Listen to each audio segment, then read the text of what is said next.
Hello, my name is Sam and welcome to Brain Tech. In this video, I will show you how to edit a TikTok video after posting. To start, open your TikTok application in your mobile device.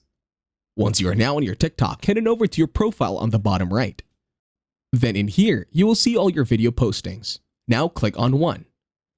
Now the next step is to click on the three dots on the bottom right. And then in here, a pop-up will appear and then click on Save Video.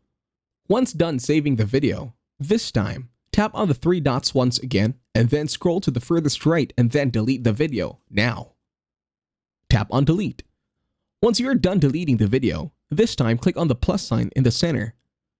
This one over here.